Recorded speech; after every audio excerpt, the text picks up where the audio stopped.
familiar with such movies. Please don't.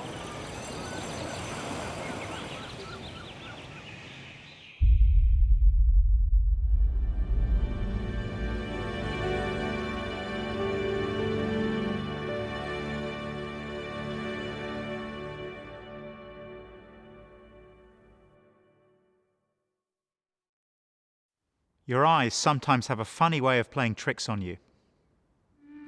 For example, what do you see when you look at this picture?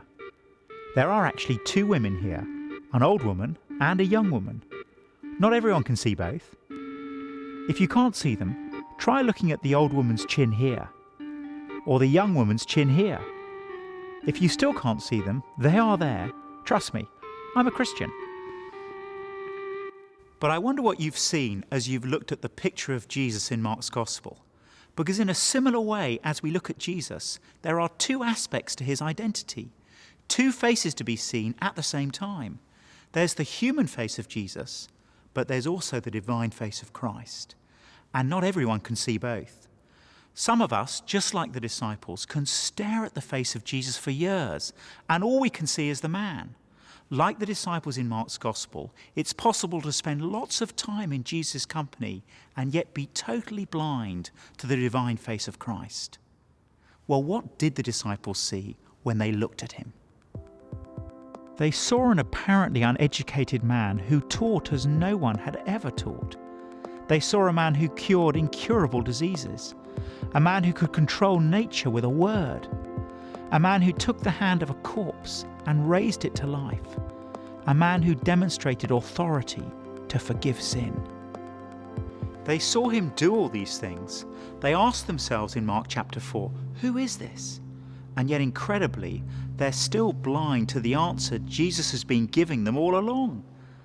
By the time we get to Mark chapter 8, Jesus is exasperated with them. He says, do you still not see or understand?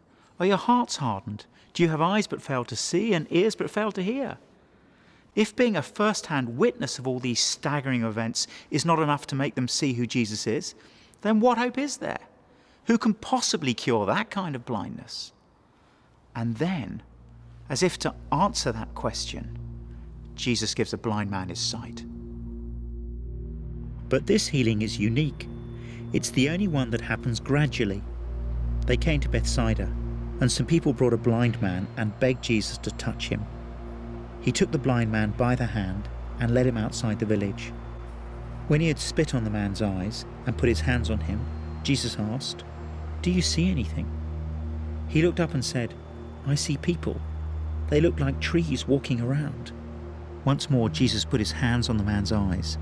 Then his eyes were opened, his sight was restored, and he saw everything clearly.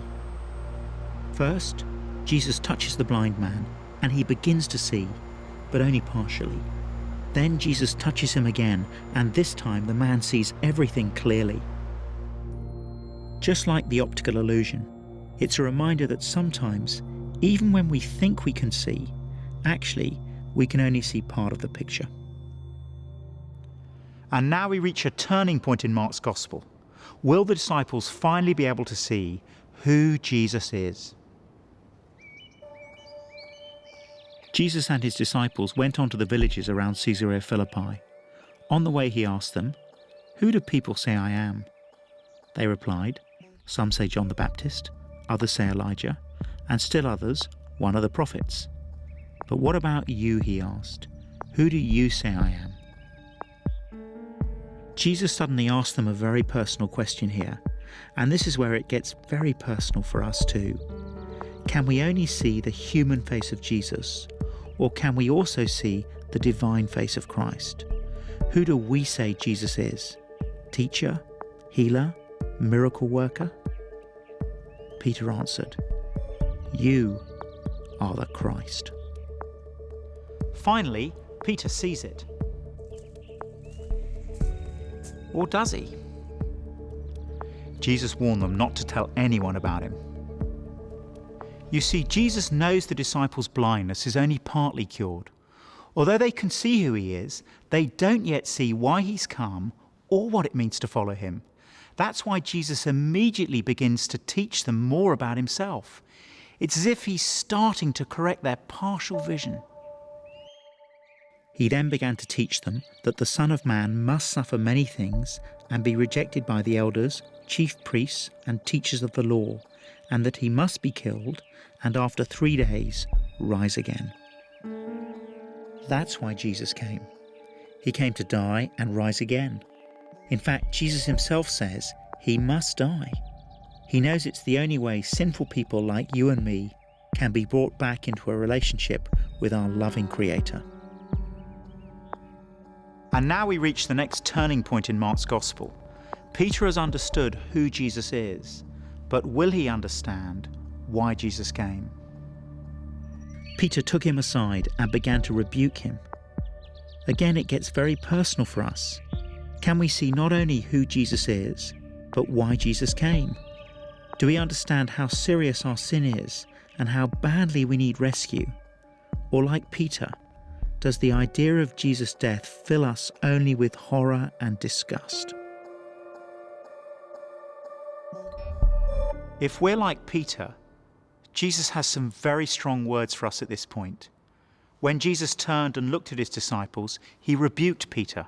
"Get behind me, Satan," he said. "You do not have in mind the things of God, but the things of men." If we have in mind the things of men, then Jesus' death on the cross seems pointless, tragic, and weak. But seen in a different way, having in mind the things of God, there's never been a more powerful moment in all of human history.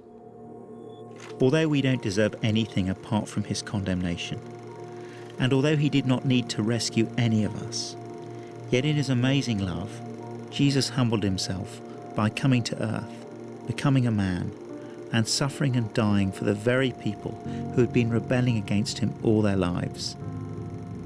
He died for sinners, taking the punishment we deserve so that we could enjoy the relationship with God that we were created to enjoy forever.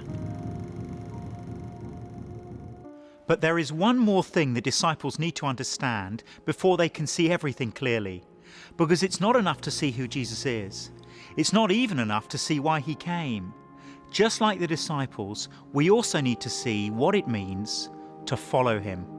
Jesus says if we are his followers, we'll do two things. We'll deny ourselves and take up our cross. Then he called the crowd to him along with his disciples and said, "If anyone would come after me, he must deny himself and take up his cross and follow me." The explorer Ernest Shackleton, when he was looking for people to go with him on his exploration of the Antarctic, reportedly placed an ad in a newspaper. It said simply, "Men wanted for hazardous journey, low wages, bitter cold, long hours of complete darkness, safe return doubtful, honour and recognition in event of success." There is something of that in Jesus' call to each one of us. The message is come and die. Following him will cost us a great deal. It may cost us in terms of relationships, careers, comfort. It may even, in some places, cost us our lives. But there's a crucial difference between Shackleton's call and Jesus' call. The difference is that if we respond to Jesus' call, there's no doubt about the final outcome. All the way through Mark's Gospel, Jesus has demonstrated ultimate power and authority over everything: sin, sickness, nature, even death itself. He has shown time and again his love, his mercy, his grace, even to the most broken, rejected people. If we give our lives to him, it's not a suicidal gesture. In fact, it's the complete opposite. Listen to what Jesus says next. "Whoever wants to save his life will lose it. But whoever loses his life for me and for the gospel will save it. What good is it for a man to gain the whole world, yet forfeit his soul? Or what can a man give in exchange for his soul? If anyone is ashamed of me and my words in this adulterous and sinful generation, the Son of Man will be ashamed of him when he comes in his Father's glory with the holy angels." You see, not only does Jesus have ultimate authority over sin, sickness, nature, and death, he also has ultimate authority over us. If we try to save ourselves by rejecting Jesus, we'll end up losing the very thing we're so desperate to hang on to. If we really want to save our lives, we must entrust them to Jesus. And having explored Mark's Gospel for ourselves, we can do that knowing we can trust him. A true follower of Christ is someone who clearly sees what it will cost to follow him, but does it joyfully anyway, knowing that Jesus is worth infinitely more. Even more than friendship or family or career, even more than life itself. What is given up is nothing compared to what is gained. Immediately after this, in Mark chapter 9, some of the disciples witness something that once again demonstrates powerfully that Jesus can be trusted, that he is exactly who he says he is. After 6 days, Jesus took Peter, James and John with him and led them up a high mountain, where they were all alone. There he was transfigured before them. His clothes became dazzling white, whiter than anyone in the world could bleach them. And there appeared before them Elijah and Moses, who were talking with Jesus. Then a cloud appeared and enveloped them, and a voice came from the cloud, "This is my Son, whom I love. Listen to him." Just as we saw in the very first chapter of Mark, God the Father tells us exactly who Jesus is. This is my Son, whom I love. But he also tells us how we should respond. Listen to him.